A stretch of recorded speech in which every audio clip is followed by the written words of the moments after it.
Jadi karena seakan-akan belum melakukan. Indonesia itu dulu kedatangan Islam itu tidak pernah dipertentangkan antara Islam dan negara, sehingga diskusi itu sudah salah karena para wali itu tidak pernah mempertentangkan Islam dan keindonesiaan atau kebinekaan. Satu, bahwa para wali itu misinya dakwah, di mana-mana dakwah itu pasti ketemu yang berbeda, mulai beda agama, beda pilihan madhab, beda tradisi, beda kultur. Jadi itu tidak perlu dipertentangkan, tapi malah itu jadi lahan dakwah. Sehingga kita ini kalau diminta diskusi hubungan negara dan agama malah bingung, memangnya kenapa? Itu seperti dulu zaman P4, saya punya kawan di Jogja, teman saya nulis tafsir Profesor Zaini, itu pernah zaman Pak Harto disuruh sosialisasi P4 di Papua. Apa hubungan Pancasila dan UUD 45? Itu orang Papua jawab, hubungannya baik-baik saja Pak.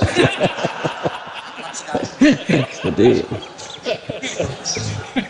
yang unik itu ketika disuruh baca Pancasila, 1 Pancasila, 2 ketuhanan yang Maha Esa. Nah, akhirnya 6 kan? Kenapa Pancasila jadi 6? Yang unik itu ketika ditanya, ini saya melihat langsung di TV 7 itu, Indonesiaku ini. Ada anak-anak kecil ditanya, bendera ini milik siapa? Bendera merah putih itu. Jawabnya apa? Milik sekolahan Pak aja. Karena memang milik sekolah. Itu yang tanya itu kaget. Milik sekolahan Pak. Nah, tentang tema ini mohon dibaca ini langsung start ya, langsung serius karena tadi sudah kayak jurkam tadi, ini yang langsung khas ilmuwan. Ini sebagai penghormatan saya pada Yunisma, ini khas keilmuan. Imam Zuhri adalah gurunya Imam Malik. Ya, saya ulang lagi ya, Imam Zuhri adalah gurunya Imam Malik. Halaman 29. Ini langsung start saya baca halaman 29. Nah, ini terutama yang para punggawa-punggawa ini. Saya baca ya. Ini teks tidak ada yang saya rubah, memang persis seperti ini. Bismillahirrahmanirrahim. Yaqulu Zuhri, ini gurunya Imam Malik. Fama futiha fil islami fathun qablahu kana a'zama minhu. Innama kanal qitalu haitsul taqon nasu. Falam makanatil hudnatu wa wadu'atil harbu wa amanan nasu ba'duhum ba'du wal taqaw fatafawadu fil hadits wal munaza'ah. Falam yaklim ahadun bil islami yaqilu syai'an illa dakhula fihi. Walaqad dakhalataini kasanaten mithlu man kana fil islam qabla dzalika au aktsar. Terus ini ngomongnya harus santai, nggak boleh provokatif. Begini, kita tahu dalam perdamaian Hudaybiyah itu poin-poinnya itu semuanya merugikan Islam. Di antaranya adalah jika yang Islam masuk kafir harus dibiarkan, karena berarti masuk ke habitat asli. Karena Nabi sebelum jadi Nabi, komunitas pokok itu kafir, sehingga kalau Islam masuk kafir kembali ke habitat. Tapi kalau Islam masuk kafir, kafir masuk Islam itu harus dikembalikan karena dianggap bid'ah. Maka kalau kamu dituduh bid'ah itu tenang saja dulu, Nabi itu ya dituduh ji'ta bidinin muhdas, kamu datang dengan agama yang baru. Cuma agak diteruskan wa kullu muhdasatin bid'ah wa kullu bid'atin dalalah. Jadi orang-orang kafir dulu kalau ngomentari Nabi, ji'ta bidinin muhdas, kamu datang dengan agama yang apa? Baru. Nabi nurut. Semua perjanjian yang merugikan Islam itu Nabi nurut. Tapi Nabi hanya minta satu hal, jangan ada perang 10 tahun. Dan orang boleh seminar, boleh diskusi tentang Islam. Ya ini dengerin betul ini. Jadi saya tidak akan provokatif, ini pakai logika. Nanti bisa dipakai disertasi doktor. Tapi saya minta orang boleh diskusi, boleh seminar tentang Islam. Akhirnya saat itu juga ada orang yang masuk Islam. Di depan tulisan itu belum kering istilahnya. Datang ke situ namanya Abu Jandal bin Suhail bin Amr. Itu datang ke Nabi, ya Rasulullah saya ini mau masuk Islam. Kata orang-orang kafir, ini pertama Muhammad, kamu komitmen enggak sama perjanjian? Kalau kamu komitmen harus kamu kembalikan. Nabi bilang, Ya Aba Jandal, kamu kembali ke mereka, ke habitat mereka, yaitu menjadi kafir, di komunitas kafir maksudnya. Akhirnya nangis. Umar, Sayyidina Umar itu mendekati Abu Jandal, kemudian memberi isyarat supaya ngambil pedangnya. Jadi isyaratnya, wong ini baca ora wis. Maksudnya orang-orang kafir. Tapi Abu Jandal nggak mau. Singkat cerita akhirnya kembali ke komunitas kafir. Tapi yang dikatakan Imam Zuhri cara analisis, ini nggak bisa pakai provokatif, harus pakai analisis. Innama kanal kitalu haitsul takon nasu. Yang namanya perang itu menjadikan orang tidak berpikir jernih. Ini poin yang diambil oleh Rasulullah. Kalau dibahasakan Nabi curi kesempatan, masuk Nabi dikatakan mencuri, meskipun itu hanya bahasa ya. Enggak mungkin lah kita bahasakan seperti itu. Saya ulang lagi ya. Kenapa ada perang berkesinambungan? Sampai tahun ke-8 Hijriah, mulai tahun kedua ada perang Badar, sampai tahun 8 Hijriah itu perang terus. Nabi sama orang kafir perang terus. Akibatnya apa Pak Profesor? Namanya perang itu ya enggak kau bermikir. Pokoknya agar ketemu Islam perang, Islam ketemu kafir perang, enggak kau bermikir. Padahal Islam itu bisa diterima oleh akal sehat, harus lewat diskusi, lewat pengamatan, lewat pemikiran, lewat pengendapan berpikir. Makanya Nabi tahu ini masalah besar. Kalau orang perang terus, itu gak kober mikir Islam, gak sempat diskusi tentang Islam. Makanya Nabi hanya minta satu poin. Oke, perjanjian ini saya turutin semua, tapi saya minta orang kafir semuanya boleh mendiskusikan Islam, boleh seminar tentang Islam. Mereka bilang iya, pada pikiran mereka kan diskusi paling piye. Ternyata betul, ada diskusi. Terus temanya gini, kira-kira bener di Muhammad Abu Jahal. Terus Tuhan Muhammad sama Tuhan Abu Jahal itu keren mana? Diskusi. Tuhan Muhammad itu khaliqus samawati wal ardi, yang menciptakan langit bumi. Sebagaimana kampanyenya Muhammad. Ya mereka masih jangkar bilang Muhammad.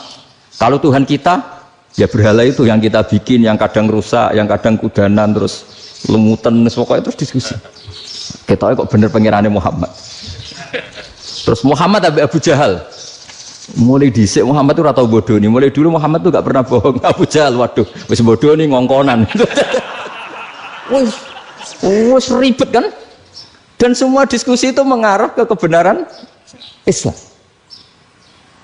Akhirnya ngomong kafir sing tokoh-tokohnya cara Jawa yuk.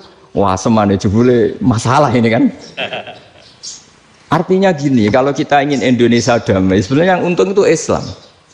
Karena Tuhan yang menciptakan langit dan bumi tentu gak akan diperbandingkan atau akan dikalahkan oleh Tuhan yang lahirnya saja sudah di bumi. Misalnya kita menjual Tuhan Allah, siapa itu yang menciptakan langit bumi, yang ada sebelum langit bumi? Bandingkan dengan Tuhan yang lahirnya di bumi, ada tanggal lahirnya, ada aktenya, itu kan sudah ribet kan? Begitu juga kalau memperbandingkan tokoh. Muhammad itu siapa? Tokoh yang bisa menyatukan pan-Arabik, tokoh yang begini-begini, yang sayang istri, sayang keluarga. Dibandingkan dengan tokoh Abu Jahal, Abu Lahab yang corong jauh penggaweannya yang ngerugikan orang lain. Akhirnya orang itu mulai tertarik sama Islam. Makanya kata Az-Zuhri pakai bahasa dulu, falam yaklim ahadun bil Islam. Tapi kalau sekarang yang populer itu bahasa yatakallam.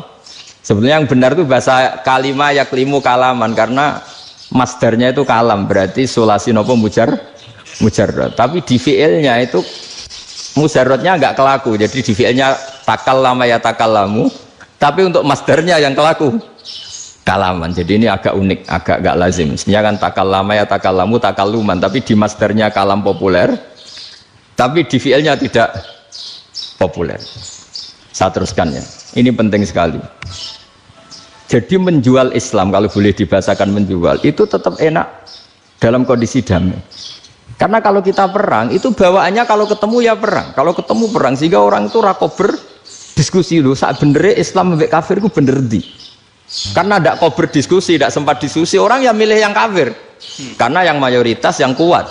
Sementara Islam zaman itu lemah. Ya Nabi itu yang diminta hudnah, yang penting kita damai. Terus orang boleh mendiskusikan benar mana kita dan mereka. Ya setelah diskusi ya tadi kan nggak mungkin Allah yang begitu keren hebat pencipta langit bumi dibandingkan berhala yang mengurus dirinya sendiri saja tidak bisa. Walhasil terus orang mulai tertarik sama Islam dan aturannya nggak boleh dilarang diskusi itu. Nah makanya saya pernah ditanya beberapa profesor di Jogja, Gus, suatu saat kalau kampus paling keren di Jogja ini ada Islamic Studies, kemudian pengajarnya dari berbagai agama, ini riskan nggak bagi Islam? Saya jawab, asal yang didiskusikan Islam itu nggak masalah, yang repot itu nak umat Islam. Karena kalau umat Islam yang jadi percontohan, banyak raja yang dolim, banyak pemimpin muslim yang dolim, terus identik dengan Islam itu jadi dolim, kan ribet. Ya kalau pas umat Islam, kalau Islam yang kumat kan jadi masalah kan. Ini kan terus jadi beda umat Islam sama Islam yang lagi apa? Kumat. Singkat cerita terus Islam mendapat posisi yang luar biasa. Nah makanya di sini diistilahkan falam makanatil hudnah, ketika ada perdamaian wa amanan nasu ba'dum ba'do, orang merasa aman, itu fatafawadu fil hadis wal munazaah, mereka berdebat. Munazaah itu berdebat, keren mana konsep Muhammad dengan konsep Abu Jahal, keren mana konsep Tuhannya Muhammad dengan Tuhan kita, terus diskusi. Dan mereka akhirnya ikrar, wah yang benar ya Muhammad lah, di mana-mana Tuhan tuh ya sebelum langit dan bumi, di mana-mana Tuhan yang punya reputasi menciptakan, masa Tuhan reputasinya diciptakan kayak berhala dan sebagainya. Ibadah juga gitu, ibadah wong kafir itu kalau tawaf itu telanjang, ibadah Muhammad santun pakai pakaian, terus akhirnya mereka mulai tertarik Islam. Sehingga saya lihat di beberapa tafsir, saya memang tidak akan ngomong yang tidak serius, ngergani Unisba ben sawangane pemikir serius. Di Quran itu sampean lihat di tafsir Tobari itu ada ayat bal naqzifu bil haqqi 'alal batil fayadmaghuhu fa idza huwa zahid. Qadzafa itu kalau di kamus tak lihat itu takallama bila dalilin. Qadzafa itu ya pokoknya sekenanya. Artinya gini, kebenaran Islam atau kebenaran hak itu kamu taruh sekenanya saja itu tetap menang. Apalagi kamu taruh secara teratur, kamu taruh sekenanya saja itu tetap menang. Sehingga di sini banyak sahabat yang hidup di Cina. Sekarang juga banyak orang alim yang milih hidup di Amerika, banyak orang alim yang milih hidup di Inggris. Dan mereka pede, percaya diri, karena kebenaran itu kamu letakkan di mana saja, itu tetap akan menang, akan menemukan momentum kemenangannya. Misalnya gini, contoh paling gampang. Dulu para peneliti, saya ulang lagi, dulu para peneliti itu ya datang kemana-mana, termasuk Ibnu Battuta, termasuk Ibnu Khaldun, ya semua peneliti itu suka neliti. Setelah diteliti, Quran itu satu-satunya kitab suci yang membicarakan sains, misalnya tentang falak, tentang astronomi, tentang asal-usul kejadian manusia, kejadian makhluk, juga bicara tentang geografi, geologis, semuanya. Sementara kitab lain hanya cerita tentang mawaid wal hikam wal ibar. Jadi diteliti kayak apa, pada akhirnya hak ini yang menang. Bal naqdhifu bil haqqi 'alal batil fayadmaghu fa idza huwa zahid. Saya berkali-kali cerita, ada ulama yang ahli matematika. Ketika ditanya kenapa kamu suka ngajar matematika, sampai muridnya itu ragu, ini guruku mlebu swarga ta ora, penggaweane mulang matematika. Tapi para muridnya bermimpi bahwa Imam Amudi itu disuruh ngajar para malaikat. Dan itu pede betul ya. Kata Allah, ini ulama saya yang iman kepada saya setingkat iman kamu. Jadi malaikat itu tidak mungkin Gusti, kita menyaksikan langsung engkau, sementara ini di bumi nggak nyaksikan jenengan. Kenapa bisa sepede dan seyakin itu? Akhirnya Imam Amudi disuruh ngajarin matematika. Jadi Anda kalau profesor itu nanti harus sempat ngajari malaikat, itu baru benar-benar profesor. Jadi nanti di akhirat ngajari siapa? Malaikat.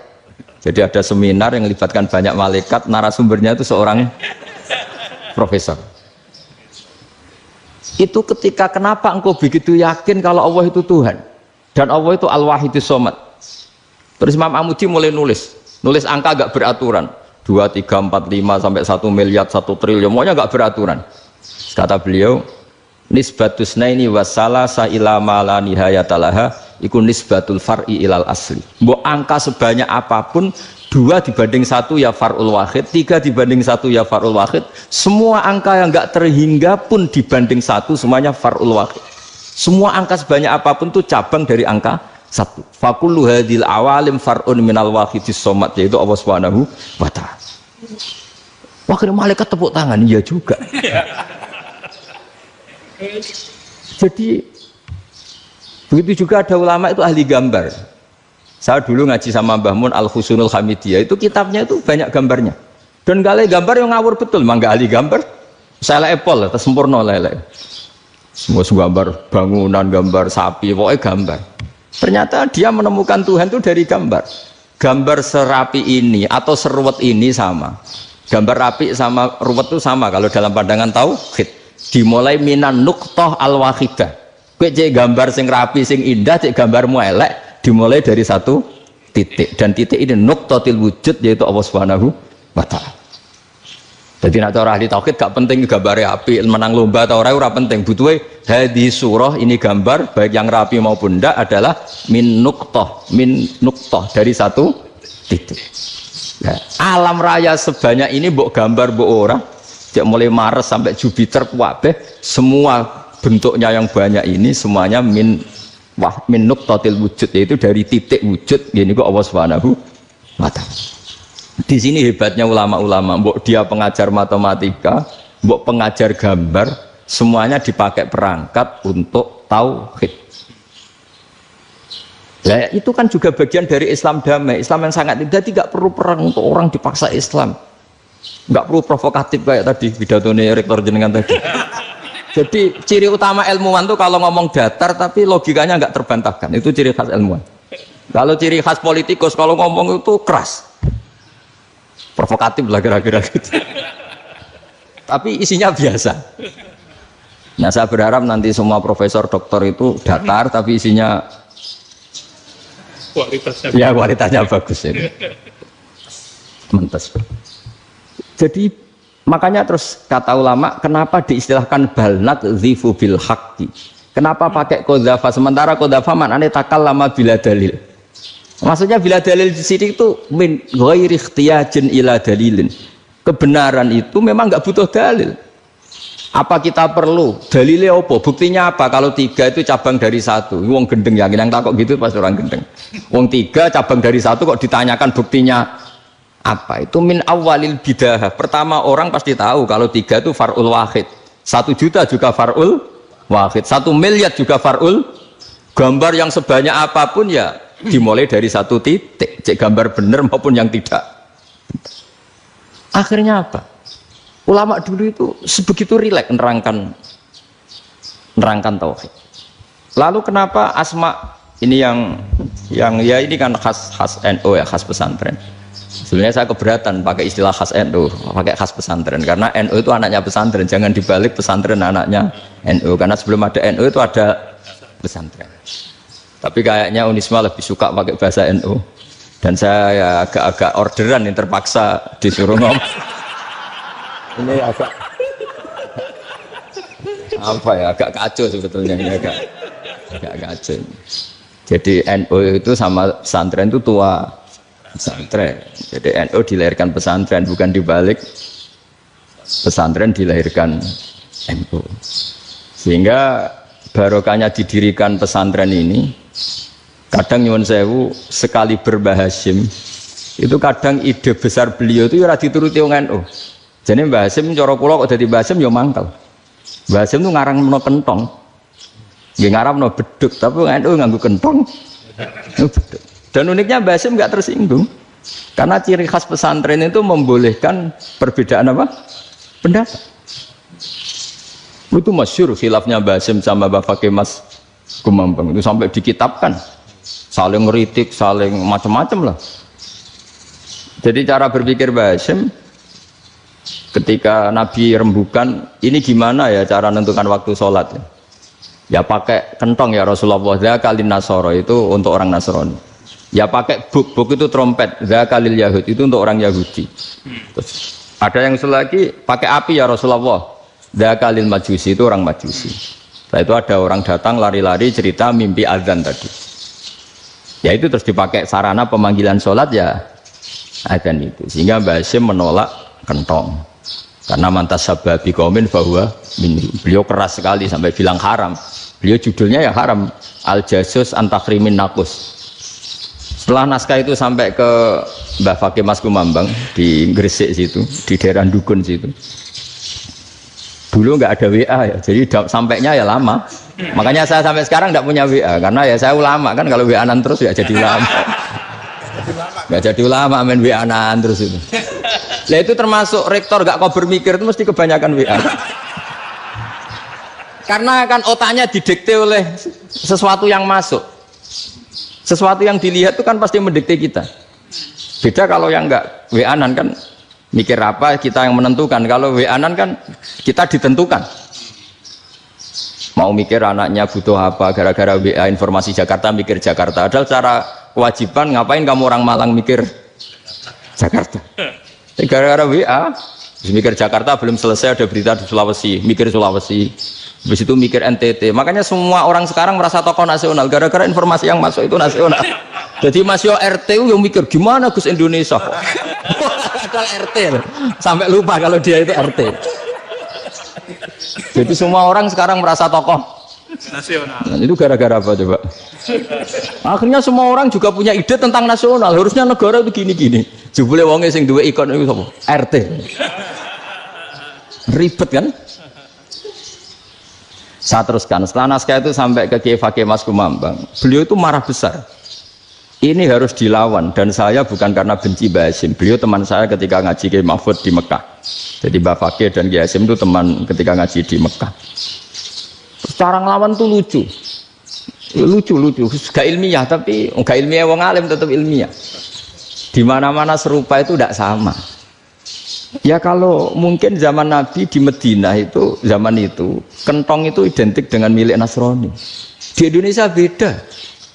Pos kampling ya kentong, kebakaran ya kentong, wae sarapan orang di LP ya pakai kentong. Jadi tidak ada jaminan kalau kentongan itu identik dengan Nasrani. Lalu haramnya di mana? Yang di mana-mana tasabuh itu identik. Ini tidak identik. Mulai masalah kan? Mulai masalah. Jadi beliau gaya judul Hazruus.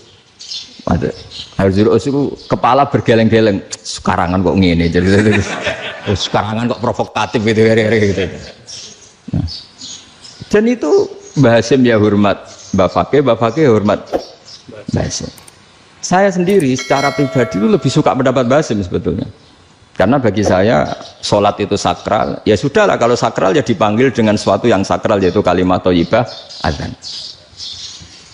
Tapi saya tidak akan bilang kalau kentongan itu haram. Karena kalau haram alasannya mirip orang Nasrani. Sementara pos kampling ya pakai kentong, ada banjir ya kentong, ada kebakaran ya kentong. Jadi tidak identik untuk misa atau untuk sholat ala Nasrani. Tapi itu dulu ya rileks saja, dua beliau itu ya saling menghormati, padahal saling kritik.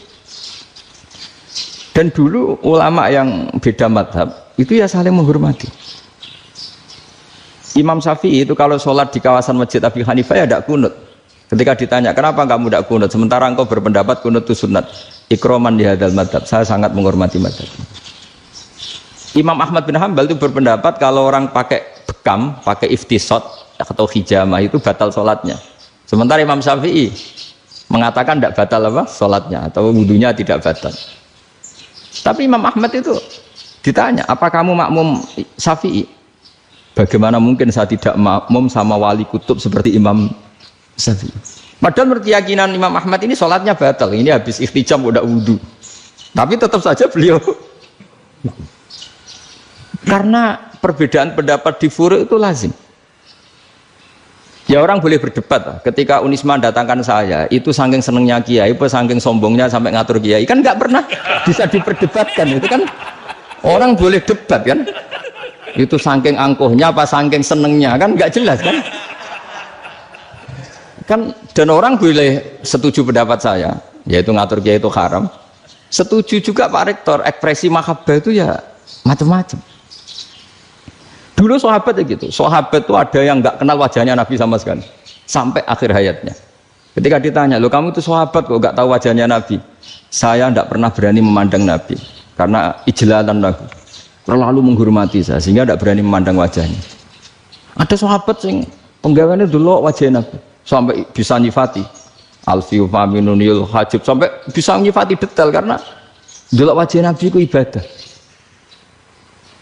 Ada seorang wali ditanya, kalau kamu di surga ingin nggak melihat Allah? Enggak. Loh, tapi semua orang ingin melihat Allah. Unazzihu dzalikal jamal an-nadhari misli. Ben gak elek-elek Allah tak delok terima aku. Wong ra jelas. Berarti kok delok pangeran. Banyak. Jadi justru tapi karena saking takzimnya. Enggak lah, mosok sak aku kok. Makanya saya berkali-kali cerita. Menurut kesepakatan ulama, soft awal itu paling baik. Tapi banyak juga wali yang kalau sholat itu di belakang. Koyok paling bener yang gue ngarep. Lu bayangkan misalnya kamu semangat di soft awal di masjid haram, jebule sholatnya salah. Itu dari malaikat gayanya gue ngarep, jebule raro. Ini di sini wong, jebule bodoh gitu. Gayanya gue ngarep, jebule. Coba orang kalau sowan Mbah Mun, yang berani di depan itu kan ya ketuanya atau jubirnya kan, yang merasa tidak pati pinter-pinter kan mesti di pojokan. Artinya sudut pandang seperti itu ya sah saja, apa? Sah saja. Makanya banyak sahabat yang jarang sowan Nabi, alasannya takut ganggu Nabi. Banyak yang sering sowan Nabi, alasannya seneng Nabi. Yang sowan ya seneng Nabi, yang nggak sowan alasannya seneng. Loh, Nabi itu tokoh, punya keluarga, punya anak. Kalau saya sering sowan berarti sering ganggu. Yang sering sowan dia alasan ini khazanah kita harus istifadah. Jadi zaman dulu dia biasa dua sahabat, yang satu milih mahabbah itu milih sering sowan, yang satu juga mahabbah milih tidak sering. Karena pertanyaannya bisa dibalik kan, sering sowan apa sering ganggu coba. Nabi Abedar, assalamualaikum. Nabi nimang cucunya, assalamualaikum. Ayo bener yang sowan apa bener yang enggak kalau seperti itu. Akhirnya terus diatur sedemikian rupa oleh Quran. Walau annahum sabaru hatta takhruja ilaihim lakana khairal lahum. Jadi sahabat kalau mau sowan Nabi ya nunggu di Sufah. Kalau Nabi keluar berarti milik publik. Sekali masuk ke dalam tidak ada berapa yang berani sowan. La tadkhulu buyutan Nabi illa ayyudzana lakum. Kalau soal sampai masuk dalam harus nunggu dipanggil. Karena sekali Nabi masuk dalam itu milik privat keluarga, milik istrinya, milik cucunya, milik keluarganya. Dan Nabi sekali keluar ke ruang itu berarti milik publik. Itu terus jalan tengah. Karena kalau langsung masuk, bayangkan saya itu sering menyaksikan Mbah Mun habis ngaji 2,5 jam ngaji Jalalain, baru masuk assalamualaikum. Padahal yai mungkin mau ke kamar mandi, mau ini itu.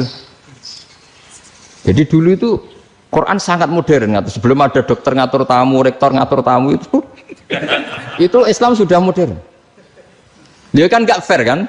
Misalnya saya ke Unisma harus janjian pakai ini, terus kalau misalnya kesini selonang-selonang kan lucu kan, mentang-mentang kiai terus juga sowan-sowanan selonang-selonang. Padahal kalau kita mau ke mereka pakai protokol, sering nggak fair dunia ini. Tapi karena aku kiai oleh gelo ya sudah. Akhirnya saya memutuskan nggak gampang kemana-mana karena itu. Saya sering didatangi ajudannya Menteri, Gus mau ada tamu dari Jakarta tanggal ini, mesti saya bilang, mereka milih tanggal yang mereka kosong. Kok nggak mikir apa siapa situ kosong? Tak jawab enggak lah, sebelum diatur bahasanya dan tawaduknya gitu. Akhirnya dibalik, datang lagi, Gus jam jenengan kosong apa kita menyesuaikan. Lah itu lagi di akhlak kata saya. Itu baru punya akhlak kata saya. Bukan masalah ini, bukan masalah gengsi ya. Saya sendiri itu dolan ke alumni itu jarang, karena ya takut. Kiai kan yang nganggur, jam 9 nganggur, jam 10 nganggur. Bisa saja alumni itu kerja di pabrik, bisa saja yang latihan ekonomi di pasar.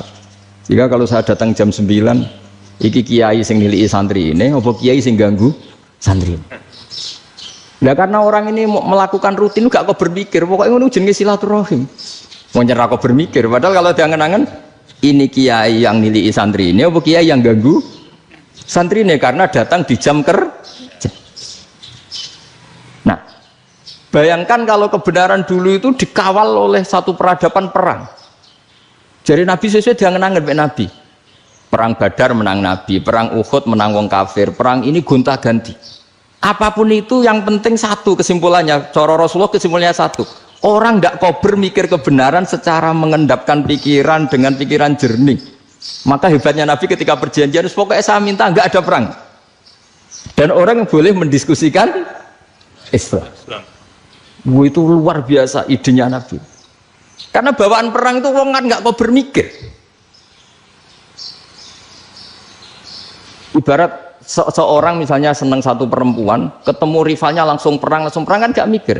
Tapi kalau kau bermikir, dia ngenangen cawe wedok iku ora seneng aku. Untungnya apa untuk wong ayu ora seneng, malah mau loro hati. Terus sudahlah, buruan dialihkan kemana kan gitu. Itu nak mau amen WA nan tukaran lewat SMS atau tarung langsung ora kau bermikir. Tapi kalau kau bermikir, akhirnya berpikir nih. Perempuan tadi sebenarnya yang disenangi siapa? Oke, ternyata senang Pak Erick. Sudah kita ngalah. Karena tidak ada nikmatnya kan menikahi perempuan yang sama sekali tidak mencintai kita. Tapi kalau nak kau berpikir pokoknya diprovokasi, wah gue kalah mbek A, gue kalah mbek B. Pikirannya kan ojo sampai kalah. Bareng wis menang ternyata ada mas lah. Nah bayangkan Islam itu seperti itu dulu, dipertarungkan. Luang Islam itu dinu aklin, agama yang diterima dengan akal sehat. Tapi sekarang ukurannya perang. Yang menang berarti benar, yang menang benar. Kan terus jadi repot. Dan itu Nabi tidak ingin, makanya Nabi ingin sudah nggak ada perang. Nah makanya kata Imam Zuhri, fathul Islam terbaik adalah orang boleh diskusi tentang Islam dan tidak ada perang. Lagi-lagi penting, tidak perang itu penting, silmun itu penting, perdamaian itu. Setelah tidak ada perang, akhirnya fatafawadu fil hadis wal munazah, orang boleh diskusi apa saja, termasuk boleh adu polemik. Konsep satu Tuhan dan Tuhan banyak diperdebatkan.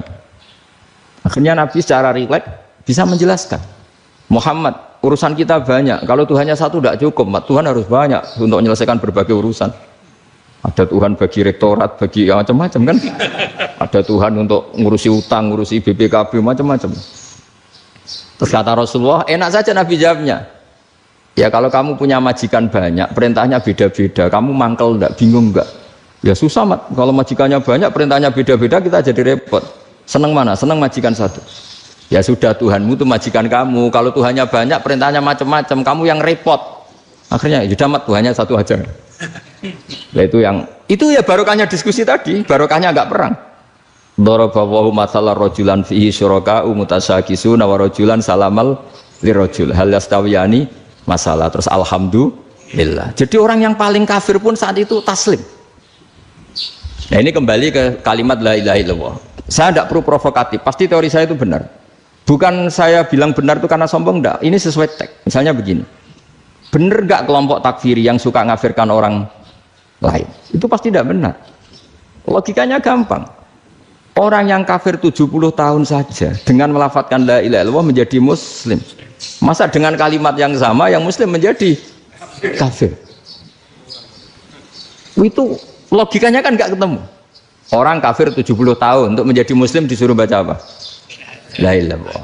Tapi gara-gara baca la ilaha illallah nyekel patok jadi kafir. Pertanyaannya, loh ini kalimat apa? Kalimat untuk mengkafirkan apa kalimat untuk mengislamkan? Karena yang kafir dengan kalimat itu menjadi Islam, ternyata yang Islam dengan kalimat itu menjadi kafir. Itu ketemu enggak? Cara logika itu kan enggak ketemu kan? Makanya cara pikirannya Abdul Hasan As-Sadzili, dan saya setuju pikiran itu. Istighfar ini boleh orang Jawa Timur protes karena kadang beda manhaj, tapi jangan protes saya, protes Abdul Hasan As-Sadzili, kualat mesti sampean. Ketua Torekoh napa? Sadziliyah. Cara madzhab Sadzili, dan Anda boleh berbeda madzhab, mencari khasnya wong kampus sing wani beda. Beda kapasitas lah, pokoknya butuhnya beda. Dan ketok pinter, ketok kritis tuh. Cara madzhab Abdul Hasan As-Sadzili itu gini Pak Rektor. Jadi istighfar itu baik. Tapi ba'da kamali tauhid, setelah tauhidnya itu benar. Alasan beliau masuk akal. Ketika ada ayat fa'alam annahu la ilaha illallah wastaghfir li dzambik. Bihadil kalimah. Jadi orang boleh istighfar setelah tauhidnya benar. Alasannya Abdul Hasan As-Sadzili begini. Qul lil ladzina kafaru iyantahu yughfar lahum ma qad salaf. Katakan kepada mereka yang kafir, sekali mereka tidak kafir, maka otomatis dosanya masa lalu diampuni. Pertanyaannya, yang bisa menghentikan kekafiran itu kalimat apa? La ilaha illallah. Dengan hanya melafadzkan la ilaha illallah Muhammadur Rasulullah, langsung yughfar lahum ma qad salaf, langsung dosanya diampuni. Berarti yang menjadi pengampun dosa lah, penyebab pengampunan itu apa?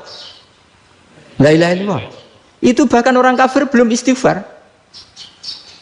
Di ayat itu kan Allah enggak mensyaratkan setelah la ilaha illallah istighfar baru diampuni, enggak. Asal la ilaha illallah langsung yughfar lahum ma qad salaf. Saya ulang lagi ya, jelas ya. Jadi kulil ladzina kafaru iyantahu yufar lahum maqad. Nah, sekarang iyantahu, mereka berhenti dari kafirnya. Syaratnya pakai apa? La ilaha illallah Muhammadur, itu langsung yufar lahum maqad. Artinya apa? Ghufranullah itu bisa didapat hanya dengan mujarrodut tauhid, yaitu hanya dengan melafadzkan kalimah thayyibah. Dan sahnya istighfar juga berdasar kalimah thayyibah itu. Misalnya gini, orang kafir sebelum Islam melafadzkan astaghfirullah, astaghfirullah, astaghfirullah, kira-kira diterima enggak? Enggak kan? Karena syaratnya istighfar ba'dat tauhid.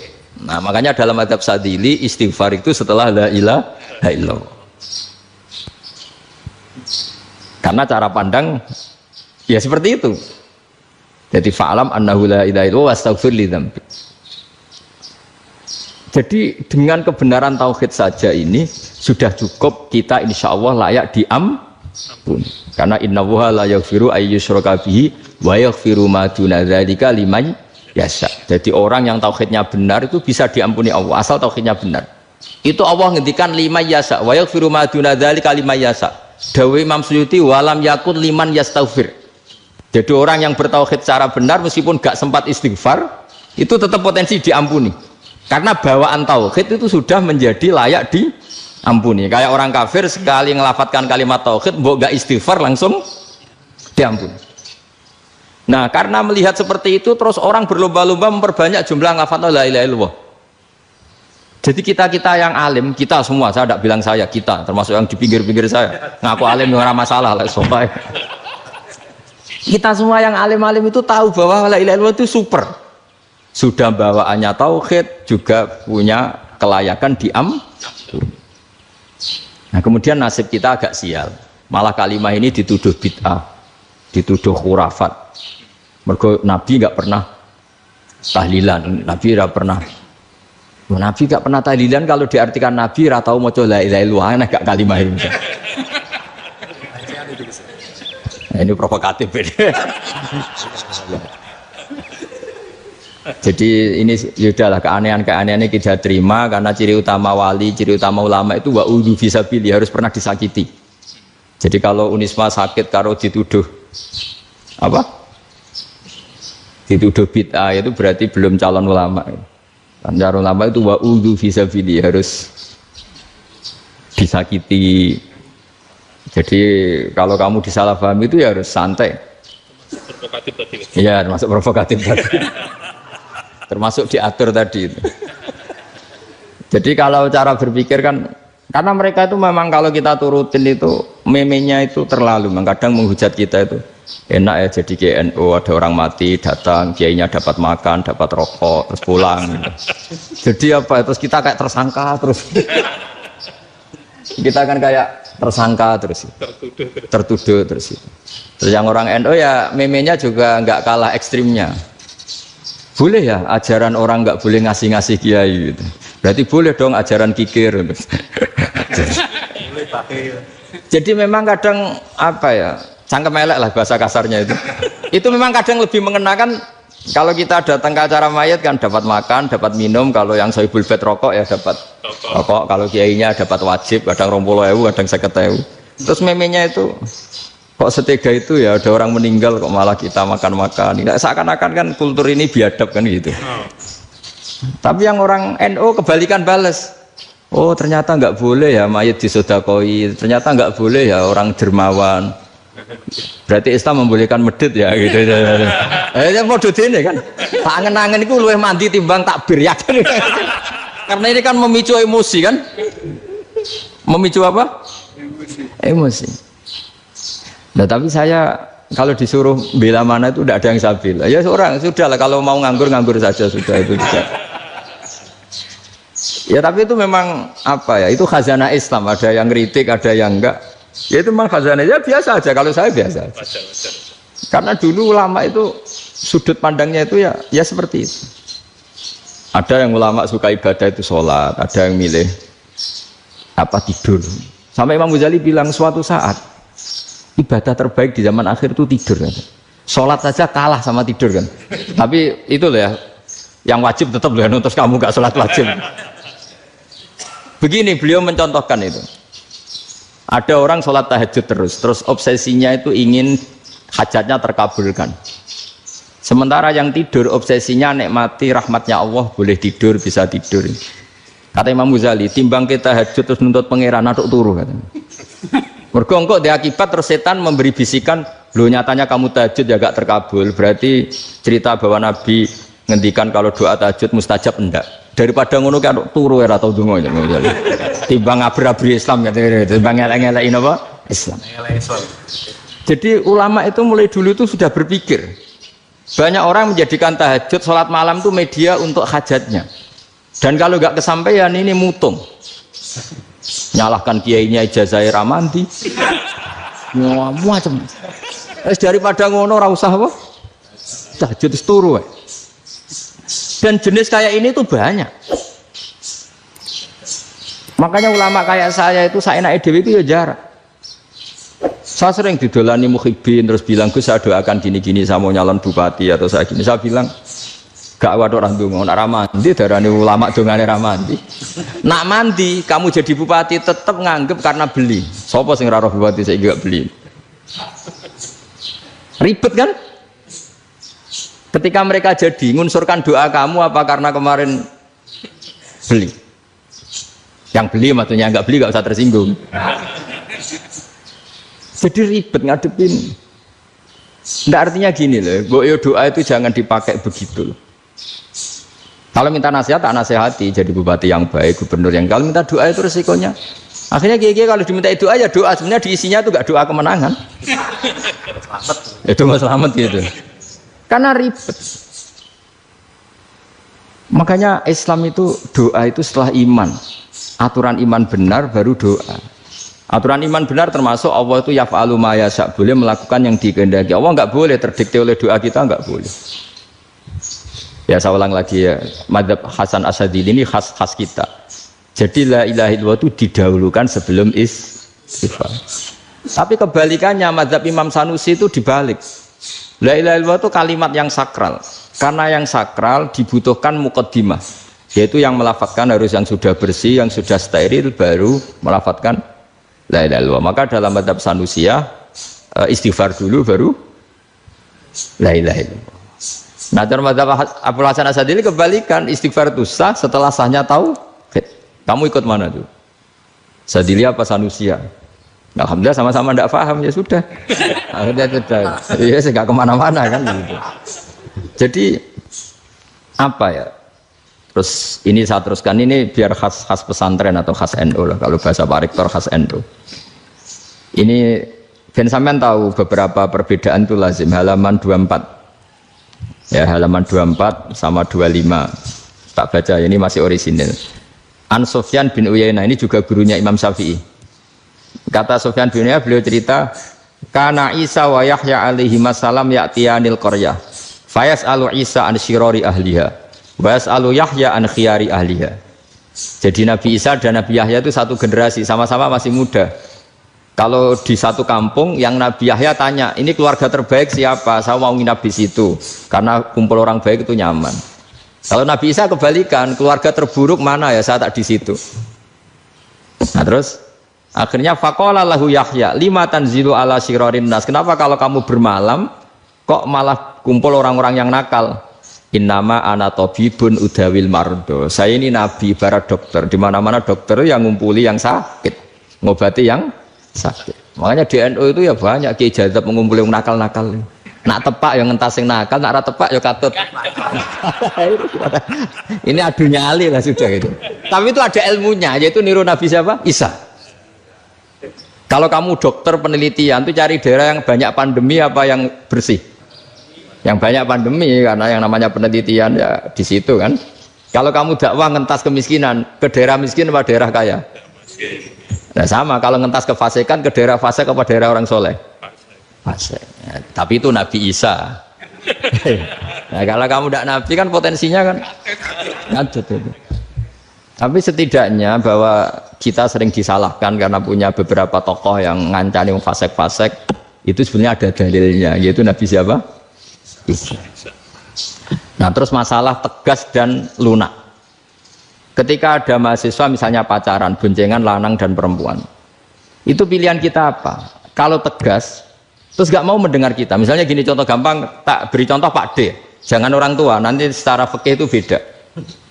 Nah ini kan kita orang pesantren, nah, biasa ngaji fikih detail. Kamu Pak D seorang perempuan, mahasiswi misalnya, sering pacaran. Setiap ke situ sama pacarnya kamu diam saja. Padahal kamu dosen keislaman. Mesti pamanaan kamu nyimpulkan, ternyata pacaran itu tidak apa-apa. Buktinya Pak D itu tidak negur, menengah. Ini berarti as-sukut alal mungkar. Tapi kebalikannya, Pak D ini terkenal keras. Nak rono mesti raja aku ponaan. Akhirnya yura rono. Mesti ngerti nak mesti diamuk. Nah, dua orang ini sama-sama gagal kan? Yang lunak menjadikan ponaannya pacaran terus karena enggak negur sehingga dikira membolehkan. Sing keras juga gak sempat bina wong rono era wani. Akhirnya dua orang ini sama-sama enggak ketemu, sama-sama enggak berkesempatan membina kan? Gagal membina kan? Karena yang keras ponaannya enggak pernah situ, berarti enggak bisa bina kan? Yang lunak membiarkan berarti juga ada bina. Nah, Islam itu antara dua itu. Ya agak terlalu lunak, enggak terlalu keras. Karena kalau terlalu keras, misalnya ada kiai terlalu keras, lu masyarakat mau tanya itu gimana? Lari kan? Loh, saya ini punya pengalaman pribadi. Saya ini kan kecelok orang alim. Itu kalau pernah ya saya itu berusaha ya pokoknya ya umumnya orang alim lah. Tenang, terus anteng, enggak gejlok-gejlokan. Itu enggak ada yang tanya. Saya mimpi ketemu beberapa ulama itu disalahkan. Terus umat saya kalau mau tanya itu ke siapa? Wong alim wis wibawa, meneng tambah banget wibawan. Bala Quran, sering gojlok rektor macam-macam. Terus wong wanita kok, saya biasa ke pasar pandangan dicegot orang. Gus, putri saya itu sering keluar darah tapi melebihi batas haid gini-gini. Kalau badhe sowan jenengan, gak usah sowan ning kene mbek ngadeg-ngadegan. Terus tanya, yang haid berapa hari, Gus? Ya supaya rudat ilal adat sebelum dia punya penyakit istihadah itu berapa? 6 hari ya sudah, kembali 6 hari lainnya mustahadah, tetap sholat, tetap normal. Tapi kalau saya wibawa, moro pasar gue tasbih dulu. Iku mesti wong salaman njaluk donga yakin. Tapi baru kayak rada uraan ketemu wong-wong, dol pening ndi? Maaf pening ndi? Gus beneran Gus ketemu jenengan kula wingi badhe tuwa kok. Ini tanya. Dadi uraanku iku amdan. Lha nek sampean asli iki asli uraan. Karena ada uraan lah tetap tidak wibawa kan. Jadi baru kayak uraan itu ya banyak. Saya itu kalau ngantor di Jogja itu banyak orang yang tanya. Ya biasa tuh tanya macam-macam. Karena saya uraan. Ke pasar ya orang. Bahkan di bis sering ketemu orang. Wah beneran Gus kalau badhe sowan jenengan badhe tanya ini. Ya sudah di sini aja. Jadi semua itu diilmoni. Nabi itu punya sisi yang dua-duanya jalan. Memang beliau luar biasa, dipilih Allah yang luar biasa. Nabi ketika wibawa itu banyak sahabat yang bahkan mengenali wajahnya aja tidak bisa. Ka'anna ala ru'usihim at-thair. Bayangannya seakan-akan di kepalanya itu ada burung yang takut terbang, saking antengnya. Tapi Nabi sekali mengeluarkan job, sekali santai, itu sahabat tanya itu sampai yang nggak pantas ditanyakan. Nabi saat tadi kumpul istri saya, tapi tidak inzal itu wajib mandi ndak. Aro'aita law anna ahadana ya'ti imra'atahu wa lam yunzil. Itu ya ditanyakan. Nabi mun kumpul ya betul saged inzal sepundi. Guys betul lagi. Ya ada yang tanya macam-macam. Ini saking ada sahabat dipanggil Nabi tambah lari, dipanggil lagi tambah lari. Panjenengan nyeluk oh pas kula kumpul bojo kula. Lah kula kuwatir jenengan orang suci, saya belum mandi, makanya saya lari. Nabi ngendikan inamal mukmin thahir, ya nak masalah ketemu kiai ra apa-apa ijek junub. Sementing kok nak salat ya adus sik. Tapi Nabi sekali pakai madzahirul jalal, tapi pakai wibawanya, itu orang enggak berani ngomong. Tapi sekali Nabi rileks, itu orang bisa tanya apa saja, termasuk halal yang enggak pantas. Lalu ada sahabat itu tanya lucu, tanya Maimunah. Maimunah itu ya cantik tapi sudah agak tua lah. Maimunah, ya umal mukminin, hukumnya ngambung bojo pas Ramadan piye? Wah gak roh aku, gak tahu diambung kan Nabi pas Ramadan. Tanya Saudah, wah malah orang-orang diambung. Kalau Saudah itu kan wis tuwa itu. Lucunya istrinya jawab, tanya Aisyah yang mungkin Nabi. Iya, yang mungkin tanya Aisyah. Itu yang usulnya istrinya Nabi Maimunah. Selalu Aisyah. Tanya Mbak Aisyah. Ya Amirul ya umal mukminin gini-gini. Aisyah yang cantik masih perawan kan. Qabbalani Rasulullah bahwa Nabi biasa ngambung-ngambung pas Ramadan dan beliau tetap puasa. Akhirnya fakih ngarang kan wa takbil fi Ramadan wa tublah la tubtilu shauma ngambung ora. Iku ya udah biasa di sini. Ya nasi bojone ayu. Nah ini artinya seasik itu gitu. Jadi garwane Nabi sing ngrasa rodok tuwa. Wah, aku ora tahu ya. Kok isai. Serilek itu dulu itu. Maksudnya orang-orang Islam pertentangan itu. Maksudnya dia balik semua ini bedanya orang pesantren sama orang kampus. Kalau orang kampus mau cerita agama itu rahmatan lil alamin, tapi nyontokno rileke ora iso. Agama itu rilek, tapi nyontokno rileke ora iso. Mergo ya rapati ngaji. Contohnya ora iso, tapi mau gawe kaidah mau Islam itu rahmatan. Jadi Nabi itu lah, Allah juga gitu. Allah itu kalau sudah memperlihatkan madzahirul jalal, itu mbok malaikat Jibril rawani. Ketika Allah dengan madzahirul jalal. Tapi kalau Allah dengan madzahirul jamal, madzahirul apa? Jamal. Iku yo gojol-gojol kan ambek makhluke gojol. Yo buli-bulian cara sakniki. Ya sampean delok ning hadis syafaat itu, akhiru man dakhalal jannah atau akhiru man kharaja minan. Nah, itu di beberapa judul. Ada seorang rojul yang ahli neraka ya, dintas mbek pangeran, terus didudono swarga. Gusti, swarga, ngiler tok ora wong wayu, roh wis ngiler tok.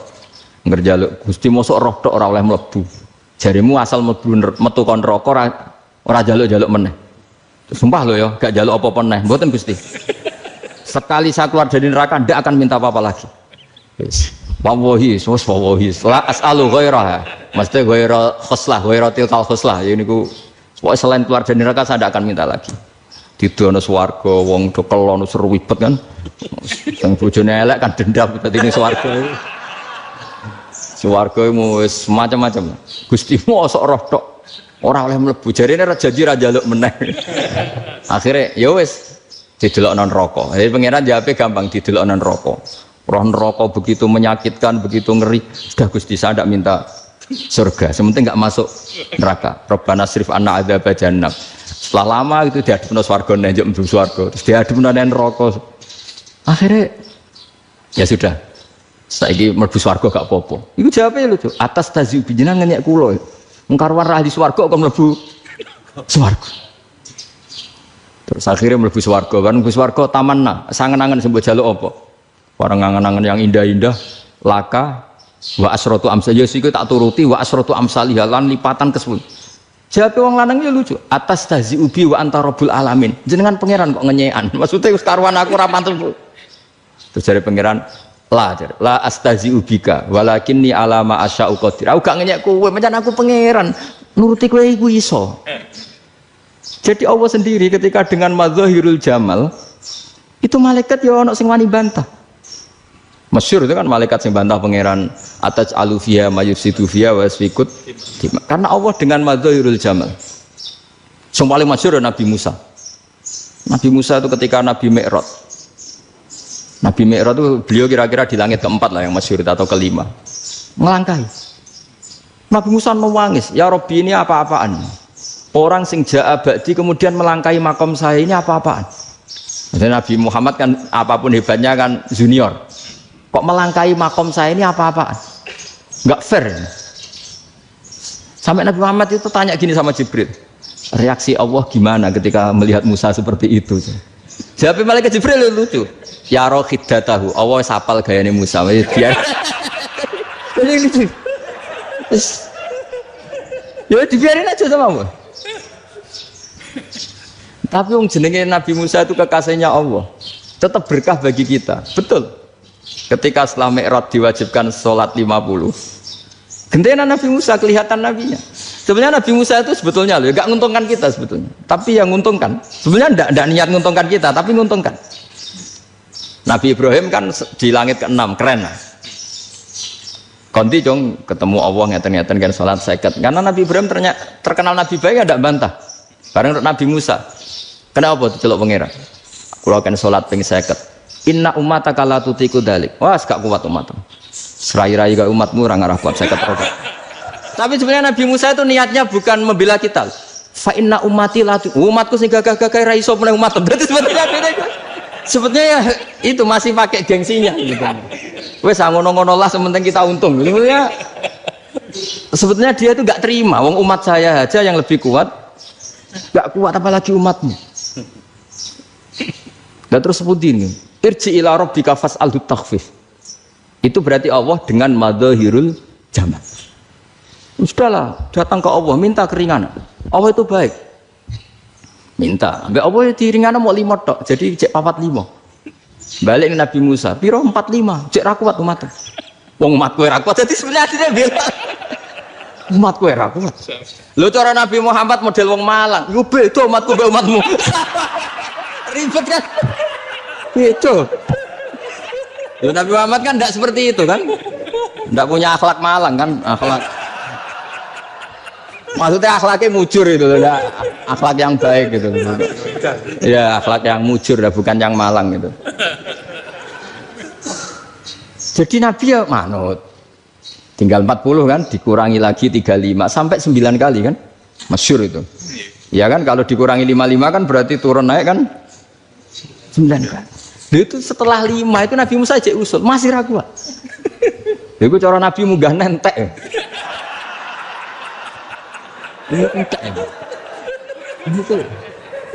Terus, iya, doa tuntas betul. Bebas. Terus munggah ado-ado laupun. Ngapain itu? Akhirnya Nabi Muhammad sudah sampun ya kalimah Allah. Saya ini malu sama Allah Musa. Sudah 9 kali dan diturutin terus. Jadi Allah kalau dengan madzahirul jamal itu Nabi Musa biasa nego sama Allah.